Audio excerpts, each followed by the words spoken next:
All right, it's time now for the game preview presented by Ticketmaster here with head coach Kevin Stefanski.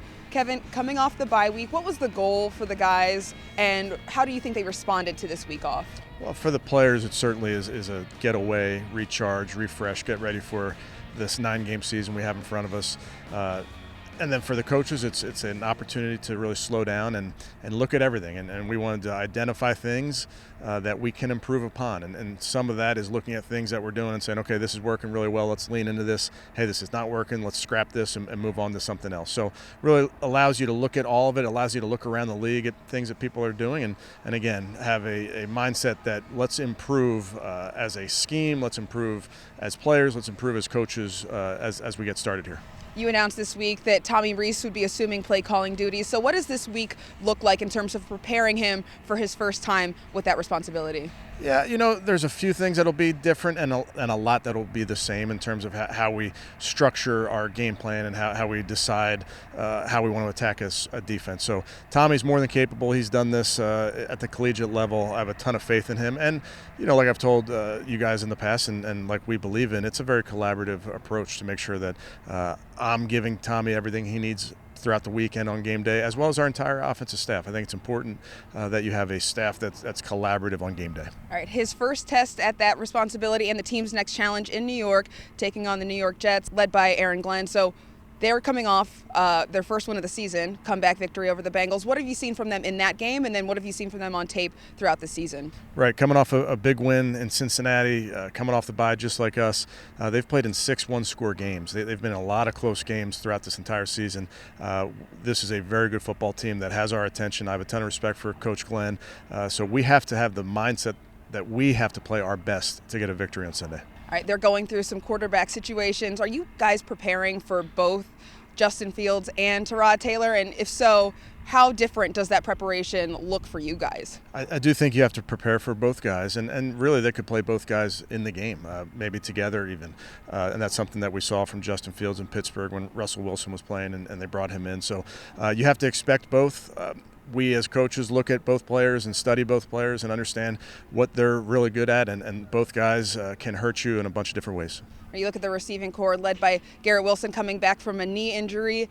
You have the rookie Mason Taylor, and then they add Adonai Mitchell at the trade deadline. What does the skill set of that room look like for the Jets? Yeah, we think very highly of their pass catchers. Garrett Wilson's a guy that we've seen up close, Buckeye in the backyard here, where we know what he's capable of. He's a great route runner, contested catch guy, can make plays with the ball in his hands.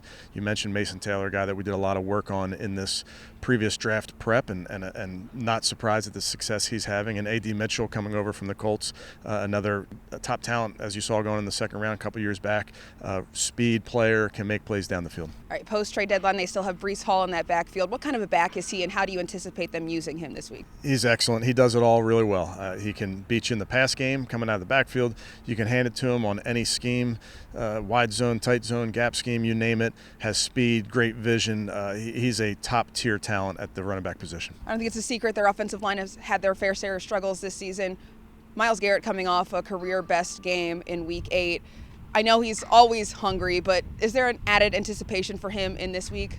I think Myles has the right attitude, as does our defense, that success individually comes with success collectively. It's everybody doing their job. You've often heard, rush and coverage work together. So that's our goal when we're playing our defense and playing it really hard and playing it with reckless abandon is rushing relentlessly, covering relentlessly, and good things happen for the team when you do that. Right, flipping things to your offense, Dylan Gabriel obviously had some turnovers in Week 8.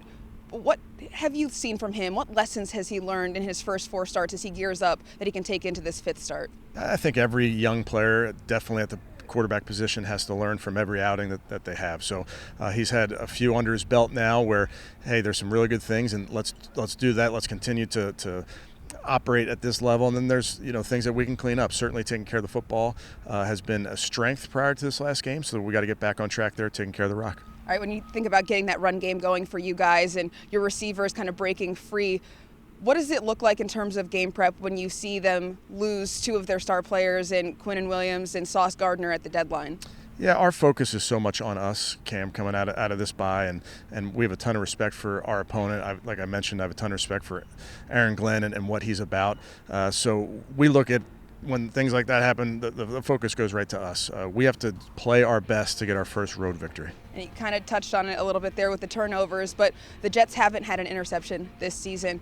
I'm assuming that you haven't stopped preaching the importance of the turnover margin in this one. No, of course. That's going to be important in every game moving forward. We're even on the year after being down a little bit, so we want that number to climb. All right. Well, good luck on Sunday, Coach. Thanks so much. Thanks, Cam.